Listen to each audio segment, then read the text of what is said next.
মিষ্টি বাচ্চারা, তোমাদের এইম অবজেক্ট হলো ওয়ান্ডারফুল রং বেরঙ্গের দুনিয়ার মালিক হওয়া। শতযুগ থাকবে সম্পূর্ণ কালারফুল। এর প্রশ্ন, ভাগ্যবান বাচ্চাদের কোন উৎসাহ সর্বদাই থাকবে? উত্তর, জগতের পিতা আমাদের নতুন দুনিয়ার প্রিন্সেস বানানোর জন্য পড়াচ্ছেন।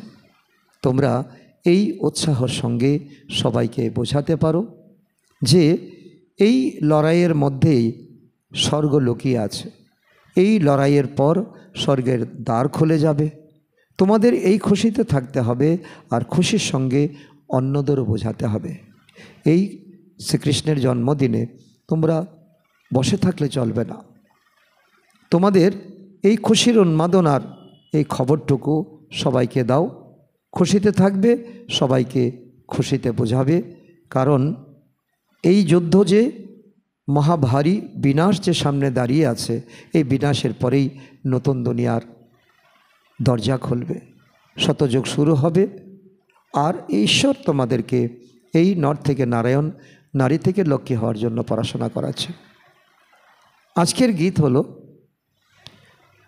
দুনিয়া রং বেরঙ্গের বাবা। ধারণার জন্য মুখ্য সার: 1 নম্বর, জ্ঞানরত্নের সাগরের থেকে যে অবিনাশী জ্ঞানরত্ন প্রাপ্ত হচ্ছে তার ভ্যালু রাখতে হবে। বিচার সাগর মন্থন করে নিজের জ্ঞান রত্ন ধারণ করতে হবে, তো মুখ থেকে সর্বদা যেন রত্নই নির্গত হয়। নাম্বার 2, স্মরণের যাত্রায় থেকে তো বাণীকে ধারালো বানাতে হবে। এই স্মরণেই আত্মা কাঞ্চন হবে। এই স্মরণ করার কায়দা শিখতে হবে। আজকের বরদান: আমার ভাবের সূক্ষ্ম স্বরূপেরও ত্যাগী, সদা নির্ভয়, নিশ্চিন্ত বাদশাহ ভব। আজকের দুনিয়াতে ধনও আছে, আবার ভয়ও আছে। যত ধন ততই ভয়ে ভীত হতে থেকে, তো ভীত হয়ে খেতে বসে বা ঘুমাতে যায়। খাওয়ার সময় ভীত অবস্থা, ঘুমাতে গেলেও ভীত অবস্থা।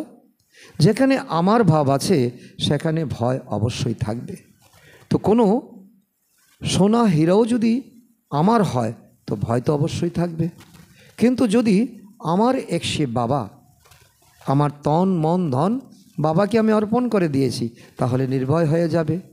তো সূক্ষ্ম রূপেও আমারকে চেক করে ত্যাগ করো, তো নির্ভয় নিশ্চিন্ত বাদশাহ থাকার বরদান প্রাপ্ত হয়ে যাবে। স্লোগান: অন্যদের মতামতকে সম্মান দাও, তাহলে তোমাদের সম্মান স্বভাবতই প্রাপ্ত হবে।